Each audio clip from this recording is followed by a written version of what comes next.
ये कहानी एक छोटे से गांव सरसपुर की है।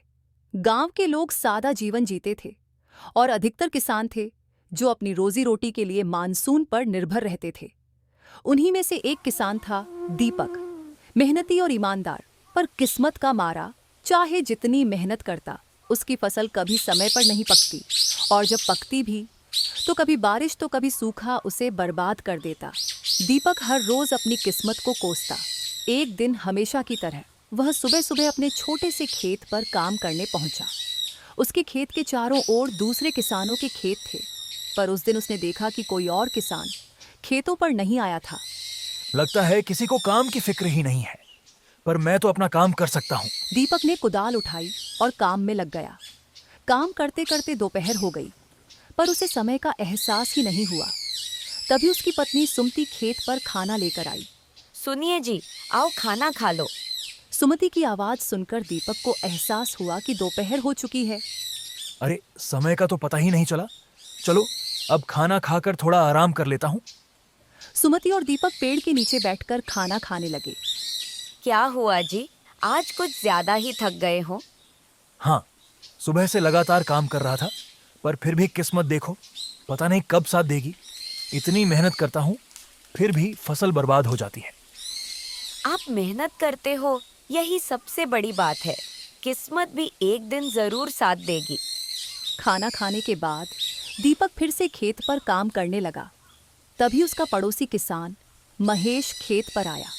दीपक भाई, क्या हाल है? आज तो जल्दी आ गए काम पर। जल्दी क्या, दोपहर हो चुकी है, तुम देर से आए हो। क्या हुआ भाई, इतने परेशान क्यों हो? भाई, किस्मत कभी साथ नहीं देती। पिछले साल बाढ़ आई, फिर सूखा पड़ा। इस साल फसल तो ठीक है, पर मंडी में दाम गिर गए हैं। दीपक भाई, किस्मत को कोसने से कुछ नहीं होगा। कभी कभी हमें अपनी किस्मत खुद बनानी पड़ती है। काम खत्म कर लो, फिर मेरे घर चलो। मैं तुम्हें कुछ दिखाऊंगा जो तुम्हारी मुश्किलें हल कर देगा।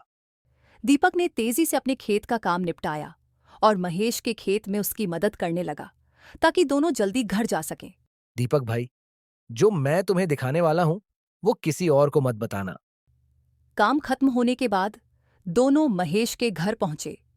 दीपक को थोड़ा अजीब लगा, पर वह चुपचाप महेश के पीछे घर के अंदर चला गया। महेश का घर अंदर से किसी व्यापारी का घर लग रहा था, साज सज्जा से भरा हुआ। थोड़ी देर बाद महेश एक बोरी लेकर आया। दीपक भाई, इस बोरी में है तुम्हारी किस्मत बदलने की चाबी। महेश ने बोरी खोली और उसमें से चावल के दाने निकाले। क्या मतलब है तुम्हारा? ये क्या? ये तो चावल हैं, पर ये मेरी मदद कैसे करेंगे? हाँ, पर ये मामूली चावल नहीं है। ये थाईलैंड से मंगवाए हैं। ये नकली चावल हैं जिन्हें असली चावल में मिलाकर बेचते हैं। इससे हमें अच्छा मुनाफा होता है और किसी को फर्क भी नहीं पड़ता। दीपक यह सुनकर सन्न रह गया। महेश भाई, ये तो गलत है।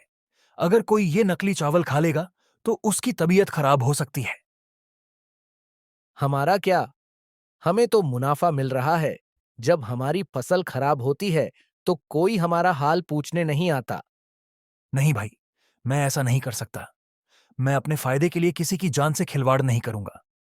दीपक ने महेश का प्रस्ताव ठुकरा दिया और भारी मन से घर लौटने लगा। रास्ते में एक पीपल के पेड़ के नीचे बैठकर वह अपनी किस्मत को फिर से कोसने लगा। तभी वहां से एक साधु बाबा गुजरे। उन्होंने दीपक को परेशान देखकर पूछा, क्या हुआ बेटा, इतने चिंतित क्यों हो? दीपक ने बाबा को अपनी पूरी कहानी सुनाई। बाबा ने धैर्यपूर्वक सुना और फिर बोले, बेटा, तुमने सही किया जो गलत रास्ता नहीं अपनाया। पर अब अपनी परेशानी अपने परिवार के साथ बांटो, उनसे सलाह लो। कभी कभी अपनों की सलाह ही हमारी किस्मत बदल देती है। दीपक को बाबा की बात समझ आई। वह घर लौटा और अपनी पत्नी सुमति से सारी बात बताई। आपने जो फैसला लिया वो बिल्कुल सही है। चाहे कितनी भी मुश्किलें आए, हम ईमानदारी से ही झेलेंगे। दीपक ने महसूस किया कि सच्चाई और ईमानदारी ही उसकी असली ताकत है। उसने फिर से मेहनत करने का निश्चय किया, इस भरोसे के साथ कि किस्मत भले ही देर से साथ दे, पर सही रास्ते पर चलने वालों को कभी हार नहीं मिलती।